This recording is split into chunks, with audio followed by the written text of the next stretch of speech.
সালামু আলাইকুম ওয়া রাহমাতুল্লাহ। বিডি মেজারমেন্টের আপনার প্রশ্ন আমাদের উত্তরের একটি নতুন পর্বে আপনাদেরকে স্বাগতম।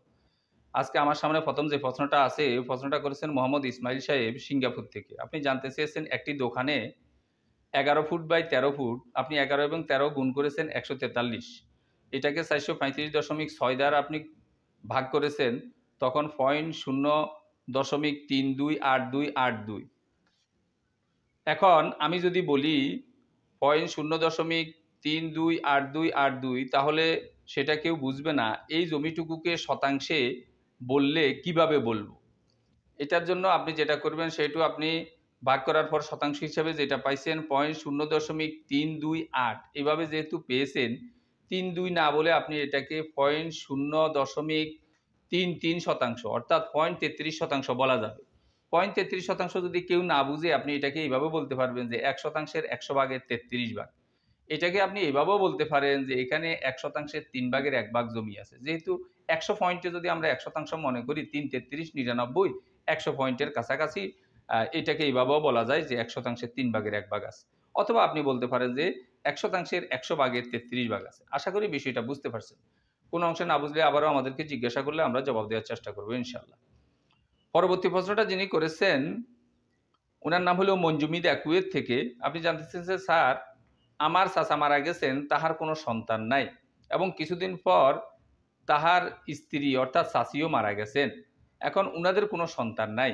এখন মৃত চাচা দাদার সম্পত্তি থেকে 50% জমির মালিক। এখন এই সম্পত্তির ফারাইজ মোতাবেক কে বা কাহারা গ্রহণ করিতে পারিবেন?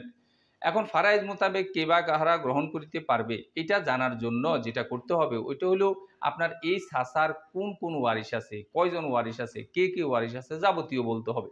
আপনি এখানে যেটুকু যেভাবে বলছেন, চাচা মারা যাওয়ার পরে যেহেতু কিছুদিন পরে চাচি মারা গেছে, তাহলে নিশ্চয়ই ওই সময় উনার স্ত্রী জীবিত ছিল, আর সন্তান নাই বিদায় স্ত্রী 4 ভাগের 1 ভাগ পাইবে। অবশিষ্ট সম্পত্তি যেহেতু আপনি চাচা চাচা বলতেছেন, নিশ্চয়ই আপনি জীবিত আছেন, তাহলে আপনি পাবেন। আর দেখা গেছে যদি আপনার সাথে আপনার ভাই বোন থাকে, উনারাও পাবে। এখন যদি দেখা গেছে যে আপনার যে চাচা, উনার যদি কোনো ভাই বোন থাকে, তাহলে আপনারা আর পাবেন না। এই হিসেবে সম্পত্তিটা বন্টন করা হবে। আমাদেরকে পাড়ায় জিজ্ঞাসা করার সময় স্পেসিফিক যদি বলেন যে উনি মারা যাওয়ার পরে এই ওয়ারিশ আছে, তাহলে একটু বলতে সুবিধা হয়। আশা করি বিষয়টা বুঝতে পারছেন।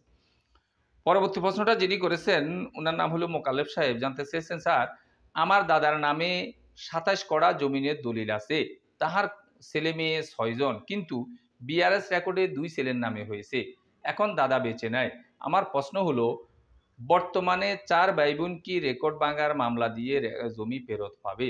রেকর্ড ভাঙার মামলা দিয়ে অবশ্যই উনারা ফেরত পাবে, এই জন্য যে রেকর্ডটা আসলে 6 জনের নামেই হওয়া উচিত ছিল।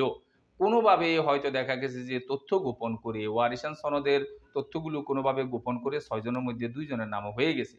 উনারা উনাদের সঠিক তথ্যগুলো নিয়ে আদালতের শরণাপন্ন হয়ে দেখা গেছে যে উনাদের জমিটা উনারা ফেরত পাইতেই পারেন। যদি সময় থাকে তাহলে সেটেলমেন্ট আদালতের মধ্যে হবে, আর না হলে আপনি মূল আদালতে গিয়েও দেখা গেছে যে এটা সংশোধন করতে পারেন। আশা করি বিষয়টা বুঝতে পারছেন। পরবর্তী প্রশ্নটা যিনি করেছেন, উনি নাম প্রকাশে অনিচ্ছুক। আপনি সালাম দিয়ে কুয়েত থেকে জানতে চেয়েছেন যে আমি জানতে চাই, আমার বাবা, মা, ভাই বোন, চাচা, চাচাতো ভাই বোন বলতে কেউই জীবিত নাই। আমার ছেলেমেয়ের স্বামীর সাথে আমি বিদেশে থাকি। মাঝে মাঝে বাংলাদেশে আসি। এখন আমি বিদেশ থেকে টাকা জমিয়ে আমার স্বামীর অনুমতিতে আমার নামে 4 কাঠা জমি কিনে একতলা বাড়ি করিয়েছি। দলিল আমার নিজ নামে। এখন আমার 2টা বৈমাত্রেয় সৎ ভাই আছে। তারা কি আমার মৃত্যুর পর এই জমির ভাগ পাবে? যদি পায়, তা কেন পাবে? টাকা তো আমার স্বামীর দেয়া। এখন আপনার জন্য বলবো, আসলে আপনার যে বৈমাত্রেয় ভাই বোন আছে, এরা এত সহজে আপনার জমি পাবে না। এই জন্য যেহেতু আপনার স্বামী আছে, আপনার সন্তান আছে, আল্লাহ না করুক আপনার মৃত্যুর পরে প্রথমত আপনার স্বামী এবং আপনার সন্তানই এই সম্পত্তির মালিক হবে। যদি উনাদের কারো এরকম অনুপস্থিতি হয়, উনারা না থাকে, আপনার যদি আপন ভাই বোন থাকে, তাহলে আপনার আপন ভাই বোন মালিক হবে, আপনার পিতা থাকলে আপনার পিতা মালিক হবে।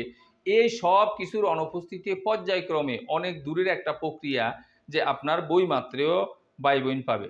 আপনি যে এই অবস্থায় আছেন, আশা করি উনারা পাওয়ার কোনো সুযোগ নাই। আর আপনার সর্বশেষ যে প্রশ্ন, সেটা হলো উনারা পাবে কেন? সম্পত্তি তো টাকা তো আমার স্বামীর দেওয়া। আসলে টাকা কার দ্বারা আপনি সম্পত্তি অর্জন করছেন, ওয়ারিশানের ক্ষেত্রে এই কথা প্রযোজ্য হয় না। পাওয়ার ক্ষেত্রে যে কোনোভাবে হইতে পারে।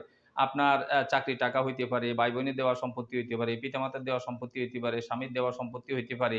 যেই কোনোভাবে আপনার অর্জিত সম্পত্তি হোক না কেন, আপনার মৃত্যুর পর আপনারা ওয়ারিশান কেউ পাওয়ার জন্য এই কথা প্রযোজ্য হয় না যে অমুক জায়গা থেকে উনি সম্পত্তিটা জোগাড় করছে, যার কারণে এরা বঞ্চিত হবে, এরা পাবে না।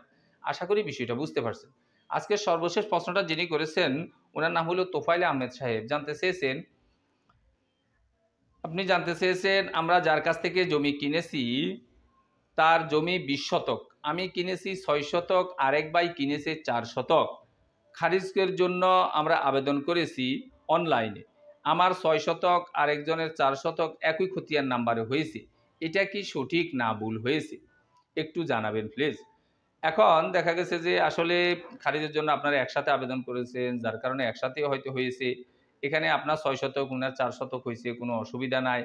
এখানে আপনারা খারিজে এইভাবেই দেখাবে যে টোটাল সম্পত্তি ১,০০০, আপনার ৬০০, উনার ৪০০, অংশহারে এরকম আলাদা, আলাদা থাকবে। একই খতিয়ান হইল। এটা কোনো দোষের কিছু না, কোনো সমস্যারও কিছু না। তবে আপনি চাইলেই এটাকে আলাদা খতিয়ানও করতে পারতেন। সম্পূর্ণটা আপনি এককভাবে আপনার খতিয়ানে এটাকে নিয়ন্ত্রণ করতে পারতেন।